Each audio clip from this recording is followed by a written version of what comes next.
ছিলাম যেখানে আমরা আমাদের ভবিষ্যৎ নিয়ে মোটেই ওয়াকিবহল ছিলাম না। বর্তমান সময়ে আমরা দেখতে পাচ্ছি যে আমাদের এই যে এম, অবজেক্ট এবং গোল, এখানে যে তিনটে ওয়ার্ড আমি লিখেছি, এই তিনটে ওয়ার্ড কিন্তু সিমিলারিটি থাকলেও স্পেসিফিক কিছু ব্যাকগ্রাউন্ড আছে। সেই ব্যাকগ্রাউন্ডটা কী? এইম মানে কি নিশ্চয়ই বুঝতে পারছেন এই রাউন্ড শেপটা দেখে, যে এর একটা কিন্তু পরিধি অনেক দূর পর্যন্ত বিস্তৃত। আমার যদি লক্ষ্যমাত্রা এটা থাকে যে আমি একজন শিক্ষক হব, তাহলে এটার মধ্যে কিন্তু প্রাইমারি, সেকেন্ডারি, हायर सेकेंडरी और हायर स्टडीज़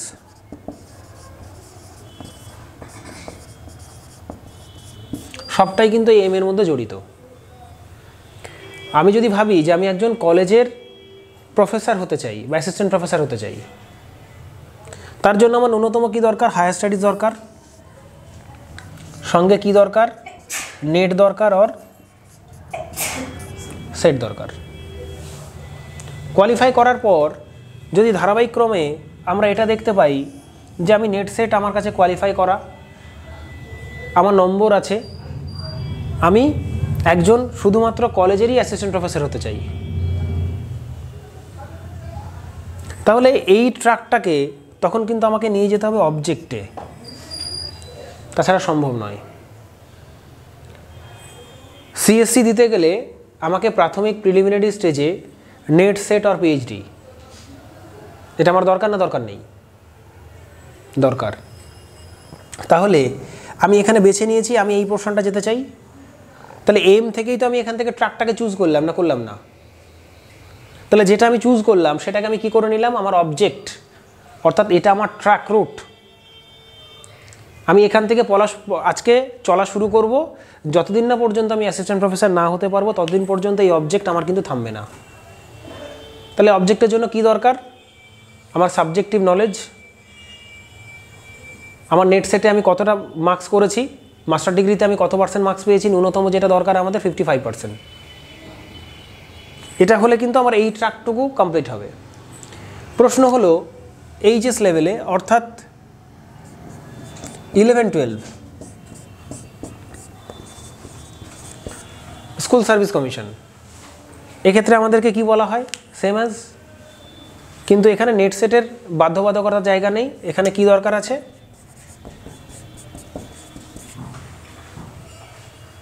আর সঙ্গে কি থাকতে হয়? অনার্স আর পিজি। স্বাভাবিক নিয়মে যদি আমরা সেকেন্ডারি চলে যাই তাহলে আমরা কি দেখতে পাবো? এখানে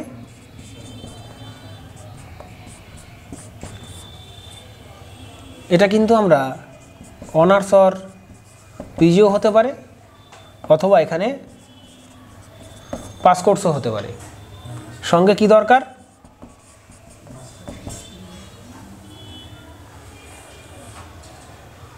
তাহলে এটারও একটা নির্দিষ্ট লক্ষ্যমাত্রা আছে। যদি আমি এখানে যেতে চাই তাহলে আমার নির্দিষ্ট কিছু ক্রম আছে যেগুলোকে সাময়িকভাবে আমাকে দেখতে হবে। সেম অ্যাজ চলে এসো প্রাইমারি।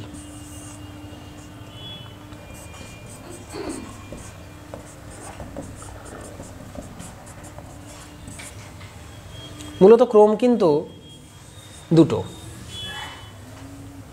তাহলে স্বাভাবিক নিয়মে এখানে যতটা পরিমাণে সাবজেক্টিভ নলেজের প্রয়োজন ছিল তার থেকে তুলনামূলকভাবে পরিধি কম জায়গাটা কিন্তু সেটা হচ্ছে প্রাইমারি। কিন্তু এই সবগুলোর থেকে মারাত্মক লেভেলের একটা পয়েন্ট হচ্ছে সেটা হচ্ছে প্রাইমারি। বাড়ি তৈরি করতে গেলে বাড়ির ভিত যদি আমার 4টে স্তম্ভ যদি ঠিকঠাকভাবে আমি দাঁড় না করাতে পারি তাহলে তার উপরে যত শৌখিনতা but the basic pattern always the same আমরা যাই বলি না কেন এই কোনো কিছুরই অস্তিত্ব থাকবে না। আমি খুব দারুণ কথা বলতে পারি কিন্তু আমার মধ্যে অক্ষর জ্ঞান নেই, লাভ হবে কিছু? আমি স্টুডেন্টদেরকে দারুণ তৈরি করতে পারি কিন্তু ডেমনস্ট্রেশন দিতে পারি না, লাভ হবে? তাহলে এটার জন্য দেখতে গেলে আমরা 14 বলি, 22 বলি, যে সেক্টর থেকে আমরা পাস আউট হই না কেন, এটা তো একটা এসেনশিয়াল পার্ট। বাধ্যবাধকতার জায়গা কোথায় এসেছে? ডিএলএড। আপনারা এখানে অনেস্টলি বলুন তো, প্রত্যেকে আমরা এই যে ডিএলএড কোর্সটা সম্পন্ন করেছি এটা সম্পর্কে কি আমরা প্রত্যেকে অবগত? একজন রেজ ইউর হ্যান্ডস। ডিএলএড সম্পর্কে আপনি অবগত?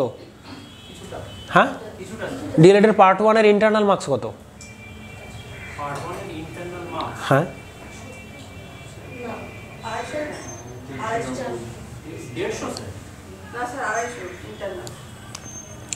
আমি আপনাদেরকে প্রশ্নটা করেছিলাম এই যে ডিএলএড আর টেট, টেট অলরেডি আমরা কোয়ালিফাইড, ডিএলএড কোর্সটা আমরা ইতিমধ্যেই সম্পন্ন করেছি, কিন্তু আজকে আমরা ইন্টারভিউ পার্টে বসে আছি। আপনি এটা কি করে ভাবলেন যে আপনি টেট কোয়ালিফাই করেছেন, ডিএলএডটা কোর্সটা কমপ্লিট করে এসেছেন বলে আপনার এখান থেকে প্রশ্ন হবে না, আপনার সাবজেক্টিভ প্রশ্ন হবে? পার্ট 1 যেটা ইন্টারভিউকে আমি 5টা স্টেপে আপনাদেরকে ভাগ করে দিয়েছি, পার্ট 1টা হচ্ছে শুধুমাত্র আপনার নিজের সম্পর্কিত আলোচনা, ওখানে আর কিচ্ছু নেই। আপনি প্রথম থেকে 5ম শ্রেণী পর্যন্ত টিউশন পড়ান, গৃহশিক্ষকতার সঙ্গে যুক্ত, আপনি কি করছেন, এক্সামিনার যারা বসে আছেন তাদেরকে টেনে নিয়ে আপনার সার্কেলে নিয়ে যাচ্ছেন। কেন? আমার এই জায়গাটা স্ট্রং জায়গা, কারণ আমি দীর্ঘ সময় ধরে প্রথম থেকে 5ম শ্রেণী পর্যন্ত টিউশন পড়িয়েছি।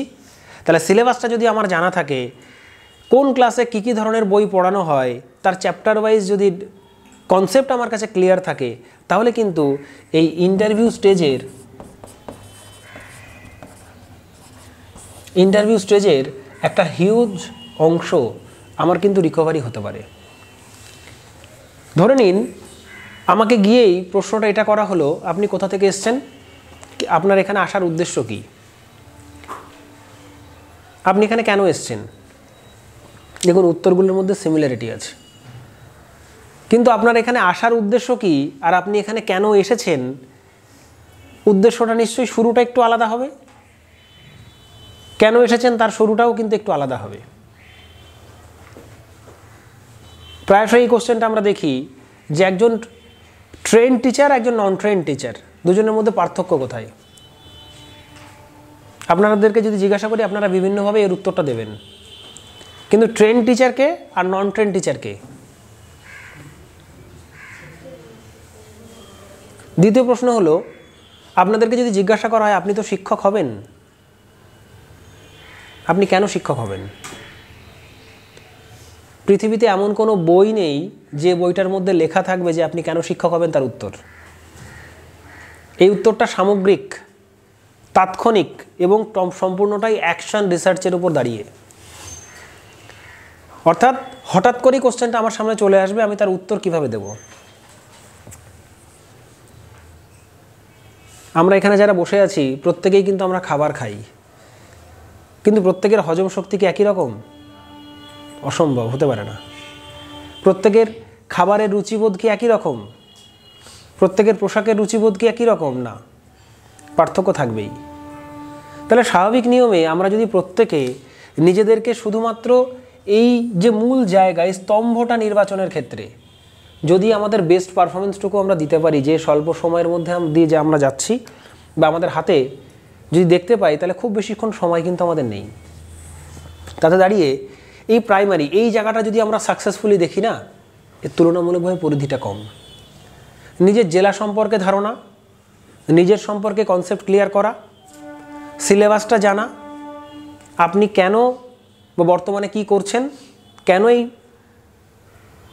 শিক্ষকতা জায়গায় আপনি আসতে চাইছেন, আপনার স্বপ্ন কী ছিল, কবে থেকে শুরু করেছেন, আর আপনি কি আদৌ আশাবাদী বা আপনি কি সার্থকতা এখান থেকে পাবেন না। এই যাবতীয় এই কিছু প্রশ্নের উত্তর মুষ্টিমেয় যদি এটা সম্পর্কে একটা বেসিক আইডিয়া আমরা তৈরি করে নিতে পারি, সেই জায়গা থেকে দাঁড়িয়ে কিন্তু নেট সেট বলুন, এইচএস বলুন, সেকেন্ডারি বলুন, সেই তুলনায় এটা কি মনে হচ্ছে আপনাদের? সব থেকে কঠিন জায়গা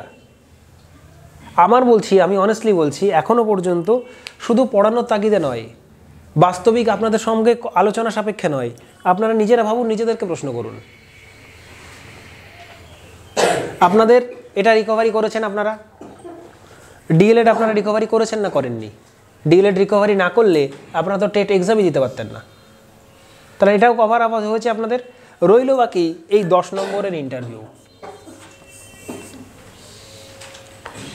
যেটা যদি আমরা ঠিকঠাকভাবে চয়ন করি এবং নিজেদেরকে আজকে থেকে যদি সাবলীলভাবে তৈরি করার চেষ্টা করি, আমি অন্ততপক্ষে ব্যক্তিগতভাবে আশাবাদী আপনাদের রেট অফ সাকসেস 100% হবে।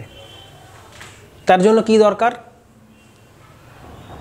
কেউ 6টায় ঘুম থেকে ওঠেন, কেউ 10টায় ওঠেন ঘুম থেকে। অনেকের কাছে এটা খারাপ লাগতে পারে, স্যার অন ক্যামেরা আপনি এটা কথাটা বলছেন, আমরা 10টায় ঘুম থেকে উঠি। হ্যাঁ ওঠেন। আপনি যদি 10টায় ঘুম থেকে ওঠেন, আপনার জন্য 24 ঘন্টা সময়। আমরা যারা সকালবেলা 6টায় ঘুম থেকে উঠি, তাদের জন্যও সারাদিনের সময়ের বেড়াজাল কিন্তু সেই 24 আওয়ার্স। ঠিক না ভুল? তাহলে যে 10টায় ওঠেন, তাহলে আপনি প্ল্যানটা কিভাবে করবেন? যে আমি 10টায় যখন এতটা সময় আমি ঘুমিয়ে কাটিয়ে দিলাম, বাদবাকি যে আমার জন্য রেস্ট অফ আওয়ার্স, সেগুলোকে আমি কিভাবে ডিভাইড করব আমার কাজের সঙ্গে। যারা 6টায় উঠছেন তারা সেই মতো করে প্ল্যান করুন। যারা সকালে বাড়ির কাজ করছেন, দুপুরে বাড়ির কাজ করছেন, রাতে বাড়ির কাজ করছেন, আপনারা সেইভাবে এটাকে রেকটিফাই করুন, জাজ করুন যে কিভাবে আমি এটাকে শিডিউল করবো না এটাকে রিশিডিউল করব। আমি যতই আপনাদেরকে বারংবার বলি না কেন, আপনারা এটা করছেন না কেন, আপনার এটা ভুল হচ্ছে, এটা ঠিক করতে হবে, এটা ঠিক করতে হবে, এটা করছেন না, মক ইন্টারভিউ দিন, ডেমনস্ট্রেশন দিন, কত কিছু আপনাদেরকে বলি, কিন্তু কোনো বলাটাই কাজে লাগবে না যতক্ষণ না পর্যন্ত আপনারা সিগনিফিকেন্টলি কিছু বলবেন। আমরা শুধুমাত্র friend, philosopher and guide, nothing else. আর কিচ্ছু করতে পারবো না। যদি আপনাদের হয়ে আমরা ইন্টারভিউতে পার্টিসিপেট করতে পারতাম, তাহলে আপনাদেরকে বলতাম বাড়িতে সর্ষের তেল কানে নাকে দিন, ঘুমান 24 ঘন্টায়। কিন্তু সেটা কি আমাদের পক্ষে সম্ভব? কোনোদিনই সম্ভব না। আমরা আপনাদেরকে পথ দেখাচ্ছি, যে পথ ভুল হচ্ছে সেখানে রেকটিফাই করছি। কিভাবে করার দরকার, কতটুক করবেন, কি ধরনের করবেন, যাবতীয় প্রেক্ষাপট নিয়েই কিন্তু সামগ্রিকভাবে আপনাদের সামনে আলোচনা রাখছি। আমি আত্মবিশ্বাসী। এখনও পর্যন্ত রানাঘাট থেকে ক্লাস হওয়ার পর আজকে বনগাঁতে যারা শিফট করেছো, এখনও পর্যন্ত আপনাদের প্রচুর ফ্রেন্ড সার্কেল এরকম আছে যারা ইন্টারভিউ সম্পর্কে আজও ভাবনা শুরু করেনি। আজকে যে জায়গায় আপনারা দাঁড়িয়ে আছেন, সবাই কিন্তু অপেক্ষা করছে যে কবে গেজেটেড নোটিফিকেশনটা বেরোবে, বিজ্ঞপ্তিটা বেরোবে, তারপর আমরা ইন্টারভিউ শুরু করব। একবার ভেবে দেখুন তো,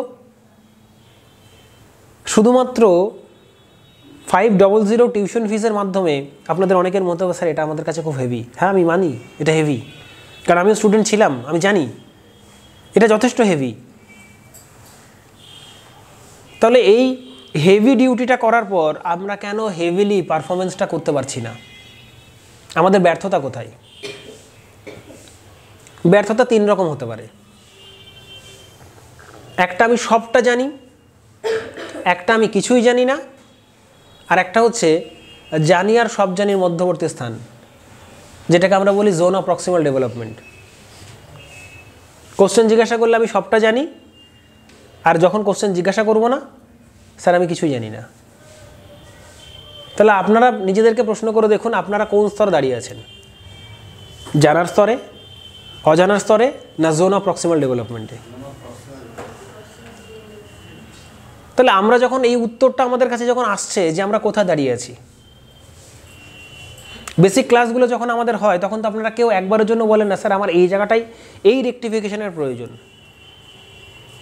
অনর্গল কয়েক ঘন্টা আমি বকে যাই, ঠিক রেকর্ডিং অ্যাজ লাইক আজকে আমি শো অফ করছি আপনাদেরকে, সেম অ্যাজ আপনারা শোনেন। ক্লাস শেষ হয়ে গেলে যথারীতি সবাই আমরা ট্রেন ধরি, যে যার বাড়ি ফিরে যাই। একজন হাত তুলে এটা বলুন যে সারাদিন আমরা কি করলাম, কতটা করতে পারলাম আর কতটা করলাম না, তার সামগ্রিক কোনো মূল্যায়ন আমরা বাড়িতে গিয়ে করি কিনা। আজকের ক্লাস থেকে আমি কি নিতে পারলাম, 5 মিনিট, 7 মিনিট, 10 মিনিট কি আমি নিতে পেরেছি? নিতে যদি আমরা না পারি, তাহলে দেব কি করে?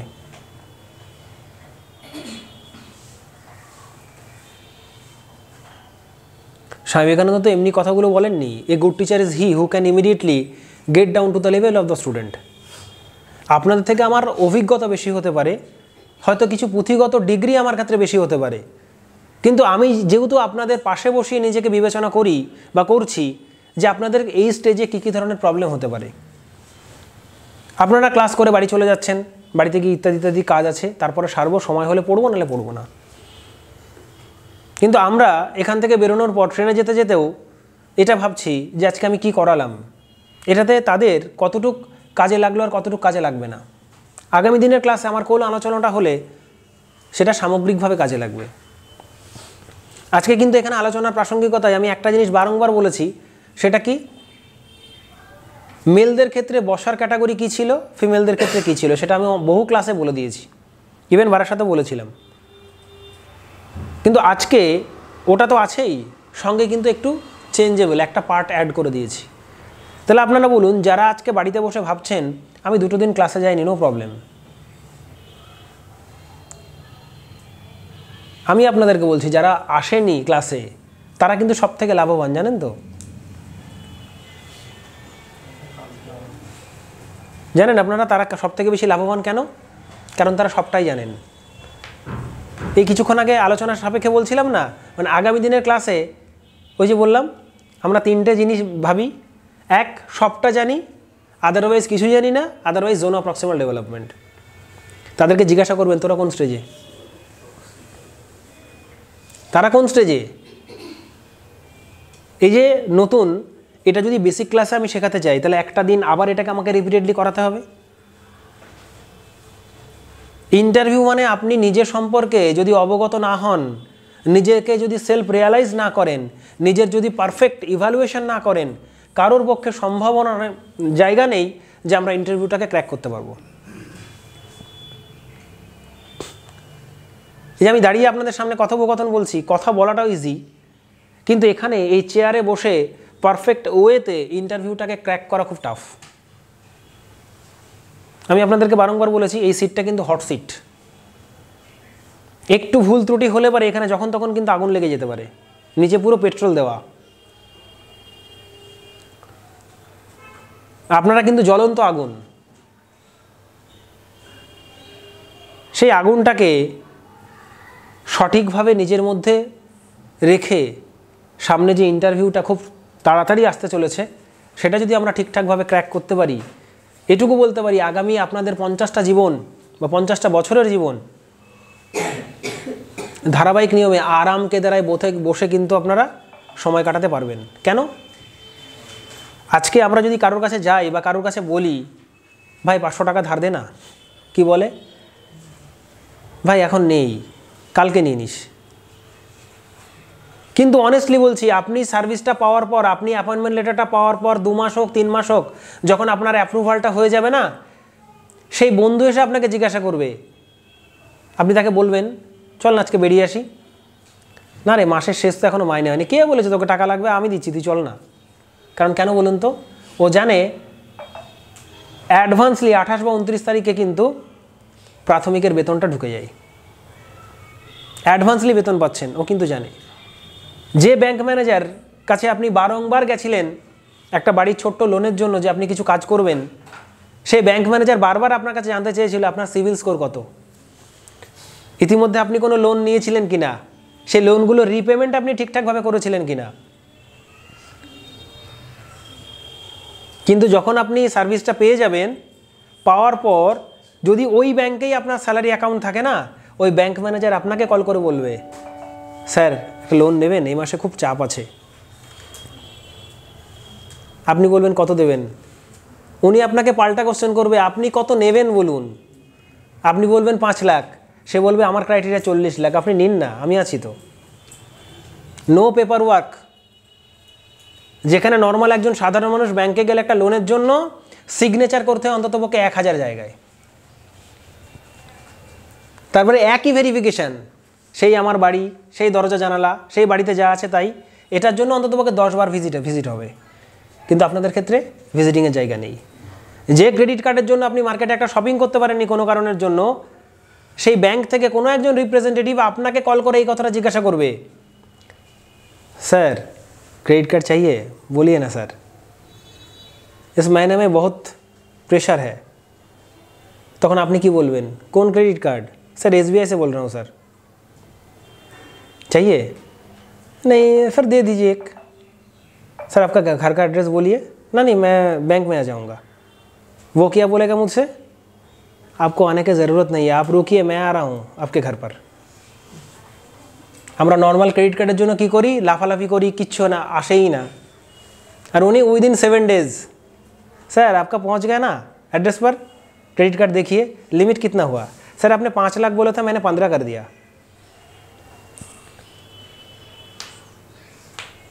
ইমাজিন করুন একবার, এই কথোপকথনটাকে ইমাজিন করুন। আপনি আজকে যখন আপনার কাছে কোনো টাকা নেই, ইনকাম নেই, আপনার বাবা মা যদি একটা মুদিখানার দোকানে গিয়ে বলে ভাই এই মাসটা একটু চালিয়ে দে না, খুব চাপ আছে, না বাকি দেওয়া বন্ধ করে দিয়েছি, এসো না তো বারবার বলতে। অনেস্টলি বলছি, যেদিনকে আপনি চাকরিটা পাবেন ওই দোকানদার আপনার বাড়ি এসে বলবে ভাই মাসের মাইনে কিন্তু তুই মাসের 2 মাস 3 মাস পরেই দেন, অসুবিধা কী আছে, মাকে বলিস যা যা লাগবে এখানে একটা খাতা করে নিস, সব দিয়ে দেবো। যে শীতের সময় আপনি একটা পোশাক কেনার জন্য একটা দোকানে গেছেন, ভাই 300 টাকা কম আছে, একটা সোয়েটার কিনবো, অনেক দিন হয়েছে ছিঁড়ে গেছে, দিতে পারবি? না রে এখন বাকিটা কি দিচ্ছি না, বুঝতে পেরেছিস? এই শীতের সময় অনেকগুলো প্রেশার থাকে তো বুঝতেই পারিস, সামনে মার্চ চলে আসছে, যেদিনকে আপনি চাকরি পেয়ে যাবেন আপনি কি দাঁড়াবেন, হয়তো কিছু দেখছেন, কিছু কিনবেন না, সেই দোকানদারই আপনাকে কি বলবেন জানিস তো, কি ভাবছিস এটা পছন্দ হয়েছে, নিয়ে যা, না না পয়সা নেই এখন, আরে কে তোর কাছে পয়সা চেয়েছে। ধারণাগুলো বদলে যাবে, সিকোয়েন্স বদলে যাবে। আপনি কখনো চা খাননি তো, চায়ের অভ্যাসটা আপনার পাশের লোকজন ধরিয়ে দেবে। কেন বলুন তো? ঠিক এই কারণেই, কারণ তারা আপনার সঙ্গে চায়ের আসরে বসতে চায়। অতএব গতানুগতিকতা ছেড়ে যে যেখান থেকেই শুরু করেছিলেন, যার যতটুকু আছে, যতটুকু নেই, কি নেই, কতটা নেই, কিভাবে নেই, কেন নেই, এই প্রশ্ন